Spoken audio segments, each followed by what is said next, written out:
Siapa yang ditekan? Melihat kekuatan Li Yuan, membuat Li Tong menelan ludah. Meskipun ia sudah berada di ranah pendekar langit, tetap saja ia tidak dapat mengimbangi kekuatan sahabatnya itu. Hebat sekali, di sebelah Li Tong terdengar suara Fan Lao sambil mengerutkan kening. Sementara Fan Rou dan Fan Qi masih memandang dengan heran, wajahnya menandakan tidak paham.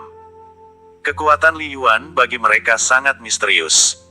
Meskipun dari luar ia selalu menampilkan ranah pendekar raja, tetap saja kekuatan Li Yuan seperti tak terbatas. Sebagai sahabat terdekatnya, mereka yakin bahwa Li Yuan memiliki rahasia besar yang tidak mau diungkapkan. Meskipun usia Li Yuan baru 20 tahun, namun ia sudah mengalami banyak hal. 3 tahun terakhir dia berada pada kondisi hidup dan mati, bahkan selanjutnya ia terus mengembangkan bakatnya dalam kondisi ekstrim. Tiba-tiba Li Tong teringat akan Jia Hien, gadis itu terlalu bodoh membiarkan seorang lelaki yang menjadikan dunia di bawah kakinya, batin Li Tong pelan. Tetapi kini ia bersyukur jika saudaranya tidak meneruskan perjodohan dengan wanita seperti itu. Dengan bakat Li Yuan, ia pasti mendapatkan gadis yang jauh lebih baik. 1. Tetua Baozi sangat puas dengan kemampuan Li Yuan. Barusan yang ditampilkan elemen angin, namun jika itu elemen petir maka sudah tidak bisa diprediksi hasilnya. Selama seharian mereka terus berlatih, Li Yuan juga semakin dapat mengontrol kekuatannya. Kini variasi gerakannya lebih banyak dan lebih halus, sabetan bila angin terus ia latih dengan sempurna. Li Tong dan yang lainnya juga bertambah semangat, dengan adanya Li Yuan mereka berlatih dengan saling serang dan bertahan.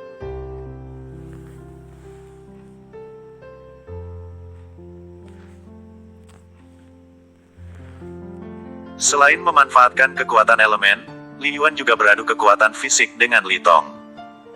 Sejak Li Yuan menghilang, Li Tong sudah belajar teknik penguatan tubuh, yaitu teknik tubuh batu.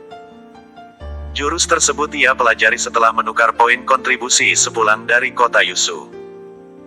Kekuatan teknik tubuh batu semakin menguat seiring meningkatnya kekuatan Li Tong. Ini adalah jurus bertahan yang menjadi andalannya. Namun dengan serangan Li Yuan tubuh Li Tong beberapa kali terhampas. Li Tong merasakan tubuhnya seperti ditabrak gunung yang sangat besar, meskipun Li Yuan tidak mengeluarkan tenaga penuhnya. Keesokan harinya, ada rombongan pasukan Istana Langit menuju ke arah Sekte Laohu. Mereka adalah Jenderal Langit yang baru pengganti Xie Taizong. Kedatangan Jenderal Wan Sui ke Sekte Laohu bertujuan untuk memperkenalkan dirinya. Tentu sehari sebelumnya sudah ada utusan yang menyampaikan rencana kedatangan Jenderal Langit Wan Sui. Pada saat ini di dalam aula utama 8 orang tetua dan juga Patriark Bao Xiong sudah hadir berkumpul, hanya tetua Jia Fu yang tidak hadir. Selain itu terdapat juga seorang pria dengan memakai baju militer, di lengan kanannya terdapat simbol khusus, dia adalah Jenderal Wan Sui. Usianya yang belum 40 tahun membuatnya merupakan Jenderal Langit termuda. Wan Sui juga termasuk orang terdekat Tang Siji, jadi sikapnya menjadi lebih arogan. Pada pertemuan pertama ini setelah menjelaskan tentang dirinya, Jenderal Wan Sui sedikit membahas masalah kematian Jenderal Langit sebelumnya. Melihat respon pemimpin Sekte Laohu yang biasa saja, Jenderal Wan Sui sedikit menaikkan kedua alisnya. Namun ia berusaha menahan kecurigaan dan mengalihkan ke topik lain. Wan Sui menyentuh dagunya sambil tersenyum, lalu berkata, mengenai rencana pernikahan antara Kaisar dengan salah satu murid Sekte Laohu, sepertinya akan penundaan. Saat ini Kaisar tengah serius mengungkap kematian Xie Taizong. Sebelum menemukan pendekar pedang 3 elemen, Kaisar Tang Siji merasa tidak tenang dan juga sebagai Kaisar Langit hal tersebut menjadi aib yang harus segera dituntaskan. 1. Mendengar ucapan Wan Sui, seisi aula pertemuan menjadi hening. Jika ada tetua Jia Fu tentu akan menimbulkan gejolak. Lalu sampai kapan akan ditunda pernikahan tersebut? Tanya Patriark Bao Xiong. Belum ada informasi pasti akan hal itu, namun jika Kaisar sudah memberikan perintah maka aku pasti akan mengabarkannya kepada kalian, ucap Jenderal Wan Sui dengan tenang. Kenapa bisa seperti itu? Apakah ini tidak seperti mempermainkan kami? Ujar salah seorang tetua yang sedikit tidak puas dengan keputusan Kaisar Langit tersebut.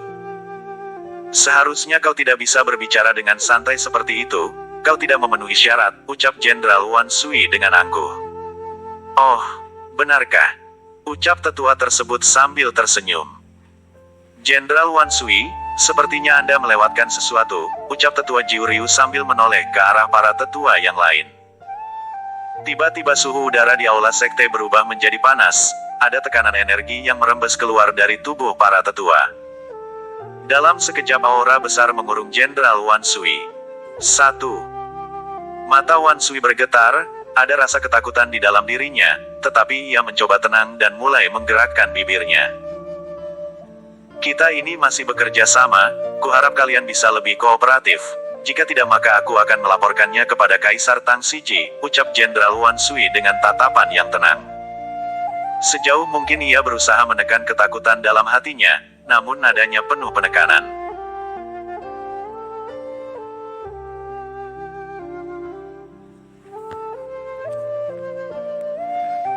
Semua pimpinan sekte Laohu terlihat kesal mendengar ucapan Jenderal Wan Sui. Sialan! Berani-beraninya kau mengancam kami. Kau kira kau pantas mengatakan itu? Jika Kaisar Langit mengetahui hal ini, maka aku akan mencarimu, ucap tetua Bao Si meraung keras. Jenderal Wan Sui tersentak kaget mendengar ucapan seorang laki-laki tua di depannya. Dari ciri-ciri serta aura kekuatannya bisa dipastikan bahwa lelaki tua itu adalah salah satu tetua yang paling senior yang bernama Tetua Bao Si. Salah satu tujuan utamanya datang ke sekte Laohu adalah untuk menekan seluruh pimpinan sekte. Namun siapa sangka jika mereka malah memberi tekanan balik pada dirinya. Jenderal Wan Sui menjadi termenung, kepalanya kosong kehabisan kata-kata. Jenderal Wan Sui terdiam dan menahan diri. Perlahan aura mencekam mulai menghilang. Baiklah, kuharap kalian tidak mempersulitku di masa depan, ucap Jenderal Wan Sui sambil menggertakkan giginya. Patriark Bao Xiong melihat situasi mulai tenang lalu ia pun berkata, tolong dimaafkan, dan sebaiknya kita semua bisa menahan diri.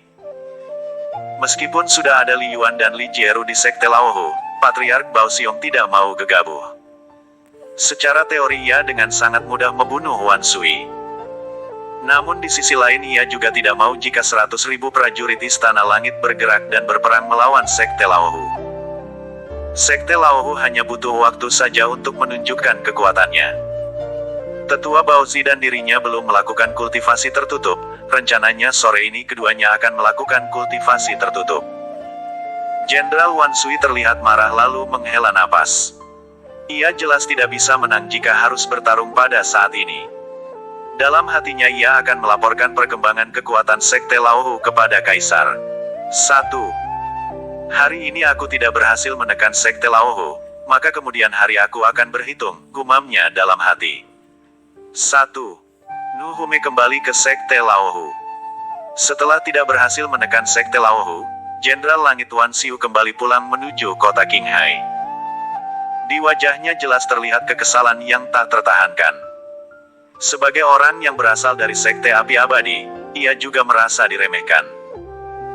Di aula sekte, Patriark dan 8 orang tetua masih berkumpul membahas apa yang baru saja terjadi. Sikap yang barusan ditunjukkan oleh sekte jelas berbeda dengan sebelumnya, kini sekte Laohu memiliki kepercayaan yang tinggi. Patriark, apakah hal ini tidak akan menjadi masalah di kemudian hari? Tanya seorang tetua dengan ekspresi cemas. Lambat laun kita akan bersinggungan dengan mereka, aku juga saat ini sudah lelah mengalah dan berusaha menjilat mereka demi sumber daya. Tetapi kini kondisinya sudah berbeda, kita memiliki naga bumi sebagai pelindung dan ditambah dengan keberadaan Li Yuan maka kita seharusnya cukup kuat. Kedepan, aku juga akan melakukan komunikasi dengan baik kepada sekte angin puyuh. Mereka juga tampaknya tidak menyukai Kaisar Langit, ucap Patriark Bao Xiong. Ucapannya pelan namun seperti ada harapan terpendam. Bukankah Provinsi Naga Biru ada sedikit konflik dengan wilayah Raja Wali Emas? Tanya tetua Jiu Ryu. Ya memang, namun itu tidak fatal. Hanya salah paham saja, kelak kita juga harus berkunjung ke sana, ucap Patriark Bao Xiong. Semua orang mengangguk setuju, saat ini selain meningkatkan kemampuan sendiri juga perlu mencari mitra untuk berkoalisi. Kak, bagaimana kabar Li Yuan? Tanya Patriark Bao Xiong kepada tetua Bao Xi. Oh, anak itu, bakatnya semakin luar biasa. Ia juga telah berjasa membantu peningkatan kekuatan saudara seperguruannya. Li Tong dan yang lainnya kini sudah berada di ranah pendekar langit, ucap tetua Bao Xi dengan santai. Hah. Mulut Patriark dan para tetua menganga lebar, pupil mata mereka terlihat membesar. Hahaha. Ini hebat, tiba-tiba suara Patriark Bao Xiong penuh semangat.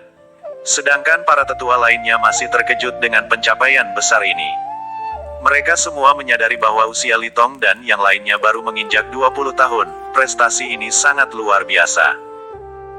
Sekte Laohu harus memberikan penghargaan yang layak untuk mereka, ucap tetua Jiu Ryu yang baru saja pulih dari keterkejutannya.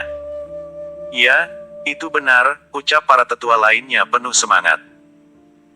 Baiklah, karena mereka berasal dari kota Huanxi maka aku akan mengirim tetua Jiu Ryu dan tetua Jiafu untuk memberikan kabar kepada klan Li dan keluarga Fan untuk mendapatkan beberapa penghargaan, ucap Patriark.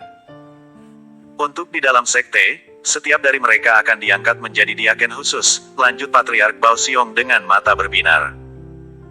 Mendengar keputusan Patriark Bao Xiong, para tetua mengangguk sambil tersenyum puas.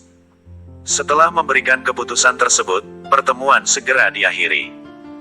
Pada kesempatan ini, Patriark Bao Xiong berencana melakukan kultivasi tertutup bersama tetua Bao Xi. Dua kakak beradik tersebut akan mengasingkan diri di Pulau Wuniao, sekitar paviliun Bao Xi. Dengan peningkatan kekuatan para tetua, membuat Patriark bisa berpikir dengan tenang. Bebannya akan terlepas, sehingga ia benar-benar bisa berkonsentrasi dengan lebih baik. Setelah melakukan persiapan, dua orang andalan Sekte Laohu tersebut segera melakukan kultivasi tertutupnya. Untuk hal ini selain para tetua tidak ada yang mengetahuinya. Di alam langit sendiri telah muncul kultivator-kultivator ulung, sudah tidak menjadi rahasia lagi jika pendekar suci bukan lagi menjadi tingkatan tertinggi. Tingkatan dewa kini menjadi tujuan para kultivator terutama para ketua sekte. Hanya wilayah selatan yang mengalami keterlambatan peningkatan kekuatan.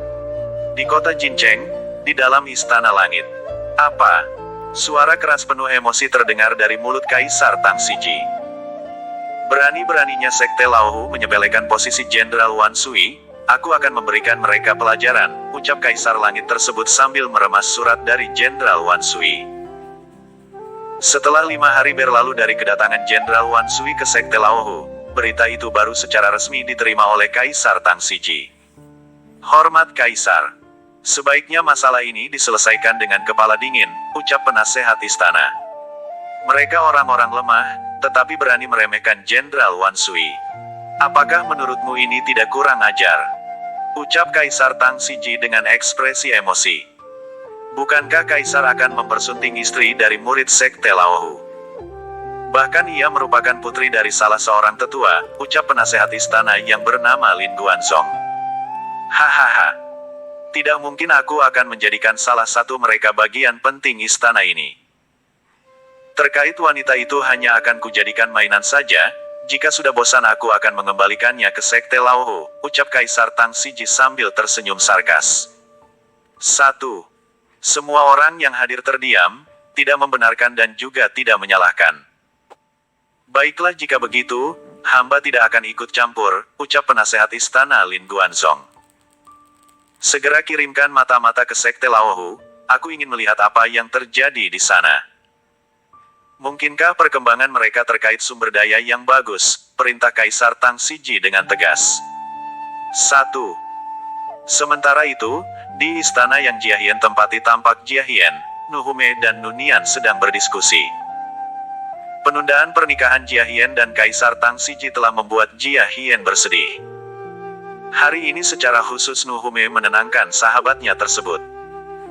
Jia Hian, kamu tidak usah sedih, mungkin ini hanya sementara karena memang istana langit sedang kacau. Kabar tentang pendekar pedang 3 elemen juga belum ditemukan, kata Nuhume. Pendekar pedang 3 elemen, kurang ajar. Gara-gara kehadirannya membuat pernikahanku tertunda, umpat Jia Hian. Nuhume dan Nunian tidak dapat menyalahkan umpatan Jia Hian. Mereka berdua sering mendengarkan keluh kesah Jia Hian belakangan ini. Sikap Kaisar Tang Siji yang selalu memanfaatkan tubuh Jia Hien, membuat Nuhume hanya bersimpati. "Bagaimana kabar ayahku dan sekte?" tanya Jia Hien kepada sahabatnya. "Selama di kota Jincheng, informasi tentang sekte Laohu begitu terbatas. Aku belum mendengar berita tersebut," ucap Nunian yang berada di samping Jia Hien. "Kita sudah 2 minggu lebih di sini, apakah kalian tidak bosan menemaniku?" tanya Jia Hien. "Sebenarnya kami sedikit bosan, meskipun di sini kami dilayani dengan baik tetapi kami tidak memiliki kebebasan seperti di sekte," ucap Nuhume tak berdaya. "Jika demikian sebaiknya kalian kembali saja ke sekte, setelah ada kabar baik aku pasti akan mengabari kalian," ucap Jia Hien dengan tatapan sedih. "Tidak, aku akan menemanimu saja," ucap Nunian yang sedikit lebih tertarik tinggal di istana. Setelah mendengar perkataan Nunian dan Jia Hien, Nuhume merasa bimbang, apakah ia harus kembali ke sekte atau bertahan di istana menemani Jia Hien. Namun mempertimbangkan banyak hal, akhirnya Nuhume berkata, "Baiklah, besok aku dan senior Cheng Han akan kembali saja ke sekte Laohu. Sementara Nunian aku akan membiarkannya untuk menemanimu." "Ya, aku akan mendukung keputusanmu," ucap Jia Hien dengan senyum datar. Keesokan paginya Nuhume dan Cheng Han memutuskan untuk pulang ke sekte. Mereka menuju pusat kota Jincheng dan memesan tiket perahu terbang menuju kota Qinghai. Butuh waktu sehari semalam untuk tiba di kota Qinghai. Hal ini dikarenakan perahu terbang itu melakukan transit di kota Nanguan Provinsi Raja Wali Emas. Sikap aneh hewan spiritual. Mendengar peningkatan kekuatan para tetua sekte Laohu, Li Yuan merasa puas. Kini sudah waktunya untuk dia memulai meningkatkan kemampuan pribadinya bersama Li Jieru. Beberapa waktu ini ia mengisi waktu hanya dengan berkultivasi, selebihnya ia mempelajari teknik memanipulasi bentuk. Sebelumnya bersama gurunya Yuan Zhang ia hanya mempelajari jurus-jurus tingkat tinggi. Kitab-kitab yang ia pelajari adalah seni bela diri tingkat dewa. Oleh karena itu untuk menghadapi lawan-lawan yang berada pada tingkat pendekar suci atau yang lebih lemah, maka ia harus memikirkan suatu teknik yang lebih sederhana. Jika hanya mengandalkan kekuatannya selama ini, tentu akan sangat berbahaya. Setiap jurus yang ia miliki semuanya adalah bersifat menghancurkan dan membunuh dalam skala besar, seperti saat menaklukkan naga bumi ia baru bisa leluasa bergerak. "Tuan muda, apakah Anda sudah siap?" terdengar suara Li Jieru dengan tampilan terbarunya. Ada senyum menggoda di wajah wanita berparas cantik tersebut. Li Jieru menggunakan gaun berwarna putih yang selaras dengan warna kulitnya. Di bagian dadanya terlihat begitu menonjol membuat Li Yuan sakit kepala. Namun mengingat bentuk asli dari Li Jieru membuat Li Yuan membuat jauh-jauh pikiran anehnya tersebut. Walau bagaimanapun Li Yuan adalah lelaki normal yang memiliki rasa pada wanita. "Iya, aku sudah siap. Kita bisa pergi sekarang," ucap Li Yuan dengan tenang. Lalu sebuah cahaya berwarna biru transparan menyelimuti tubuh Li Yuan. Dalam waktu sekejap tubuh Li Yuan melayang ke udara sebelum jatuh ke dalam danau biru bersama Li Jieru. Pada malam sebelumnya Li Yuan sudah mengungkapkan niatnya untuk berkultivasi tertutup kepada Li Tong dan yang lainnya. Meskipun Guru Baozi dan Patriark Bao Xiong juga sedang melakukan kultivasi tertutup, tidak menyurutkan niat Li Yuan sama sekali. Setelah ada Li Jieru ia merasa lebih tenang, dengan kekuatannya maka tidak akan ada yang berani menyentuh wilayah selatan. Li Yuan menyelam menuju ke tengah danau biru. Jika biasanya kedalaman berkisar 30 meter, kini Li Yuan berada seperti di dalam cekungan atau jurang yang sangat dalam. Dari dasar danau, tekanan air terasa sangat kuat melawan gravitasi. Dari ratusan, hingga kini menyentuh ribuan meter. Patahan lempeng bumi ini benar-benar sangat dalam, membuat Li Yuan sangat terkejut. Wajar saja jika selama ribuan tahun keberadaan naga bumi tidak dapat ditemukan, bahkan seorang kultivator tingkat pendekar suci akan kesulitan bertahan hidup di bawah tekanan yang sangat besar ini, ucap Li Yuan dalam hati.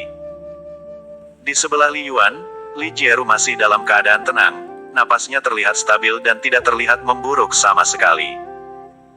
Saat ini, kedalaman yang sudah ditempuh oleh Li Yuan sudah semakin dalam, ia bisa melihat tekanan udara semakin menipis. Suasananya sudah gelap gulita dan hawa dingin kian menyeruak dari setiap tekanan air yang dikeluarkan. Pada saat ini Li Yuan bisa menyadari jika kristal biru yang diberikan oleh Li Jieru sebelumnya jelas bukan kristal sembarangan. Merasakan tekanan air yang sangat kuat saat ini, bisa membuat tubuh seorang kultivator alam langit hancur berkeping-keping. Bahkan pendekar yang berada pada ranah alam suci juga tidak akan mampu bertahan lama.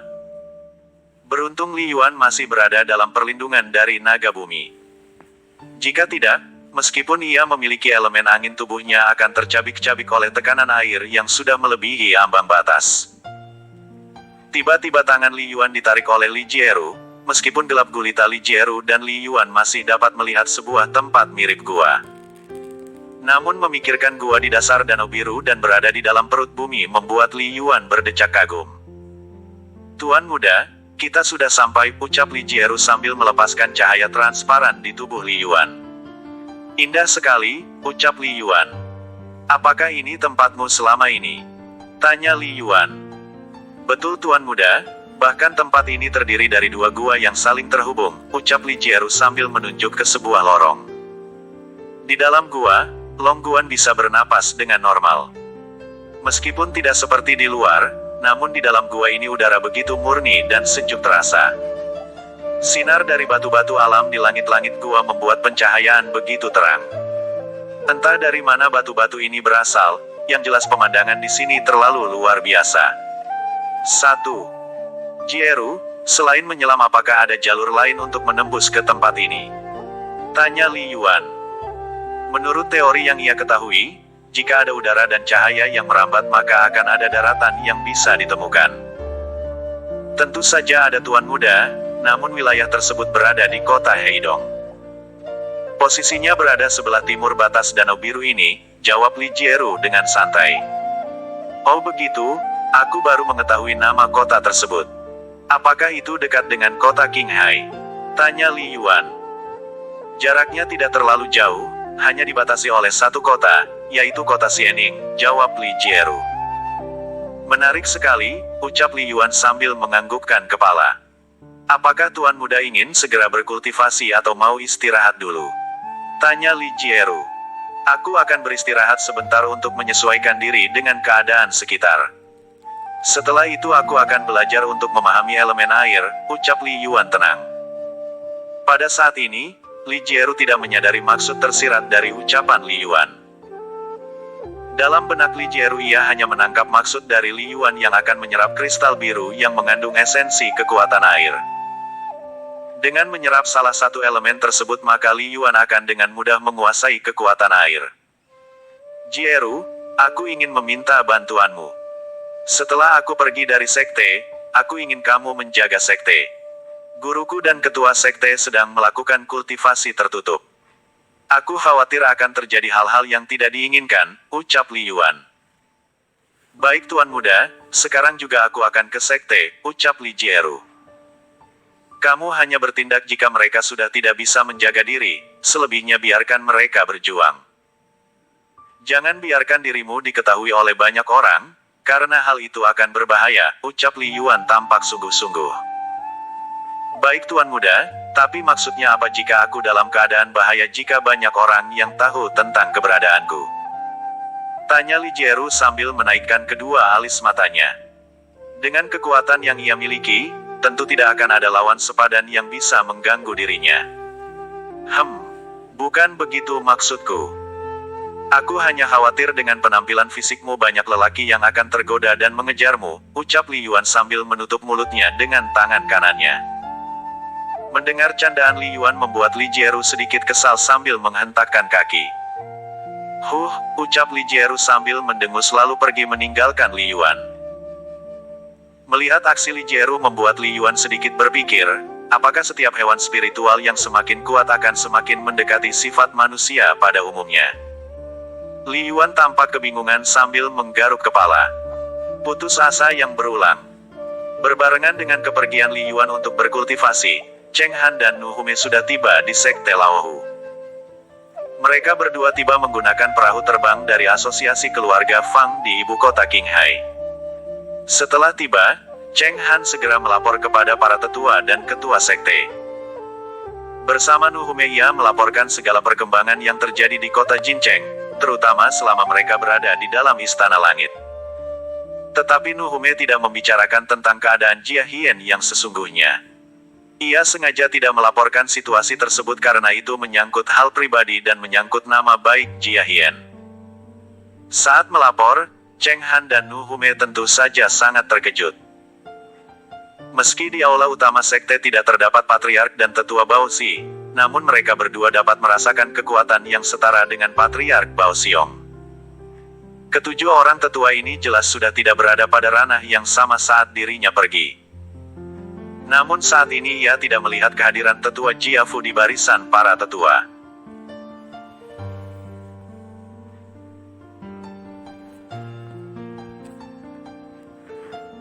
Tanpa bertanya lebih jauh di depan para tetua, Cheng Han Nuhume segera kembali ke paviliun tetua Jiafu. Informasi dari murid yang lain, jelas tetua Jiafu kini tengah berada dalam kondisi pengasingan diri. Ada dua orang murid senior yang mengatakan hal tersebut. Di sisi lain, saat ini di kota Huanxi telah tiba rombongan murid-murid sekte Laohu yang berasal dari klan Li. Mereka adalah Li Ming dan 7 orang anggota klan Li lainnya. Dengan menggunakan seragam sekte Laohu mereka berjalan dengan angkuh. Menggunakan 3 buah kereta kuda, mereka berjalan beriringan dan tiba di kediaman Patriark Li Chuan dengan cepat. Berita kepulangan ke-8 pemuda klan Li membuat heboh Patriark Li Chuan dan tetua Li Chang. 8 orang dengan kekuatan Rana Pendekar Raja tengah duduk dengan rapi di aula utama keluarga klan Li. Tidak seperti sebelumnya, bangunan utama klan Li mulai tidak terawat dengan baik. Meski tidak dalam kondisi memprihatinkan, namun jelas tidak bisa dikatakan dalam keadaan baik-baik saja. Salam pada Patriark, ucap Li Ming dan ketujuh pemuda lainnya. Suara lantang mereka menggema cukup keras, membuat para orang tua mereka bangga. Selamat datang kembali, ucap Patriark Li Chuan sambil menghampiri Li Ming dan yang lainnya. 1. Kalian sudah tumbuh dengan begitu kuat. Aku bangga kepada kalian, ucap Patriark Li Chuan sambil menepuk pundak mereka satu persatu. Setelah melepas kerinduan, mereka semua mengadakan pertemuan di ruangan tersebut. Tampak Patriark Li dan beberapa orang tetua lainnya menceritakan keadaan klan Li selama beberapa tahun belakangan. Baiklah ayah, besok aku dan seluruh saudaraku akan datang ke kediaman Li dan, jawab Li Ming dengan sombong. Setelah mendengar gurunya serta para tetua yang lainnya sudah berada pada ranah pendekar suci membuat Li Ming besar kepala. Dengan membawa nama gurunya dan sekte Laohu akan mampu menekan orang tua Li Yuan tersebut. Tidak usah terburu-buru, kalian baru saja tiba. Sebaiknya kalian beristirahat dan bersantai dahulu, ucap tetua Li Chang. Benar, sebaiknya kalian istirahat saja dulu. Masih banyak waktu untuk mengurusi mereka, ucap Patriark Li Chuan menguatkan perkataan tetua Li Chang. Baiklah jika demikian, ucap Li Ming sambil memandang ke arah saudara-saudaranya. Di dasar danau biru, di sebuah gua tampak Li Yuan sudah mulai bisa beradaptasi. Tanpa didampingi oleh Li Jieru, ia mulai menuju ke salah satu sudut. Ada gelombang berbentuk pusaran yang air yang sangat kuat. Dengan mengandalkan elemen angin, Li Yuan membungkus tubuhnya dengan energi transparan. Dengan perlahan ia menuju pusaran air tersebut, pusaran di mana selama ribuan tahun telah membentuk kristal biru. Li Yuan bertindak nekat, ia mengabaikan kristal biru pemberian naga bumi. Bukan menyerapnya tetapi Li Yuan justru ingin menghadapi tekanan air yang dahsyat secara alami. Li Yuan ingin mengeluarkan bakat alaminya dengan mengandalkan tubuh kaisar langitnya. Li Yuan menarik napas, lalu tubuhnya mulai berada di tengah pusaran air. Tekanan yang ia rasakan sangat kuat, melebihi kekuatan angin ketika ia berada di kawah Gunung Hua.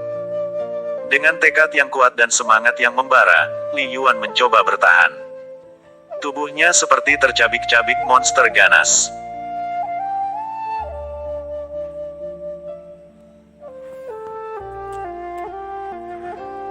Dengan kekuatan fisiknya tentu ia masih bisa bertahan sampai batas tertentu. Setelah dirasa ia tidak kuat maka ia akan menghempaskan dirinya ke sisi mulut gua untuk beristirahat sejenak. Keadaan tersebut terjadi secara berulang, tampak tubuhnya mulai memar dan membiru. Pada tempo ini, ia masih belum bisa mengendalikan tekanan air dari dasar bumi. Daya dorong yang begitu kuat terus membuat Li Yuan merasa kepayahan. Kekuatan kultivasinya yang berada pada ranah pendekar suci tahap menengah membuatnya kesulitan bertahan dengan lebih lama. Setelah mencoba berulang kali, Li Yuan hampir putus asa. Sudah seharian ia mencobanya, energi fisiknya mulai terkuras habis. Saat ini ia sedang mengisi energinya kembali, tampak wajahnya terlihat pucat.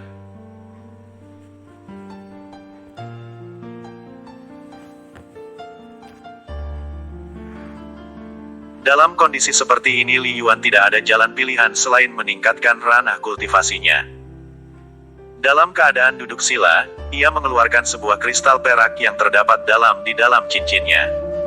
Saat ia akan menyerapnya ia terlihat ragu. Batinnya masih menolak, ia masih bersikeras ingin mencoba lagi dengan mengandalkan kekuatan fisiknya kali ini. Tarik-menarik antara hati dan pikiran membuat Li Yuan sedikit galau. Namun ia mengingat kembali saat Li Yuan menguasai elemen magma. Antara hidup dan mati energi dalam tubuhnya bekerja secara optimal. Tiba-tiba ia bangkit dengan kepercayaan diri yang tinggi. Ia berkeyakinan akan mampu melewati masa-masa sulit seperti ini. Setelah menyimpan kembali kristal perak ke dalam cincin penyimpanannya, ia melangkah ke tempat di mana ia berlatih sejak awal. Sambil mengedarkan ki ke seluruh tubuhnya, perlahan energinya bergejolak di dalam dirinya. Elemen magma bekerja dengan memompakan panas ke seluruh tubuh, membuat Li Yuan terjaga dari hawa dingin. Lalu elemen anginnya bekerja untuk melapisi seluruh tubuhnya dengan energi transparan. Dengan keyakinan tinggi, Li Yuan kembali melangkah ke tengah pusaran air. Tekanan yang kuat terus membuat tubuhnya berada pada kondisi ekstrim. Tabrakan energi dari dalam tubuhnya terus terjadi setiap saat, memaksa Li Yuan terus membakar ki-nya ke titik yang lebih tinggi. Setelah beberapa jam, kekuatan Li Yuan sudah mulai berkurang, ki-nya semakin menipis serta tubuh fisiknya semakin lemah. Perasaan putus asa kembali menghantui Li Yuan, hingga titik ini ia tidak dapat merasakan titik energi baru dalam tubuhnya. Tidak ada inti energi baru yang tumbuh membuat perjuangan Li Yuan sia-sia.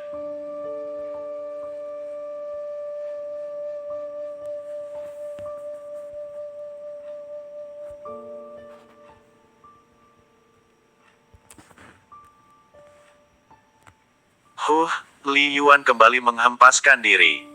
Wajahnya kembali pucat dan tubuhnya mulai lemah. Ia menyerap batu energi dalam jumlah yang banyak hanya untuk mengganti energi ki. Sesekali ia mengeluarkan buah apel hitam yang ia kumpulkan saat di Gunung Hua.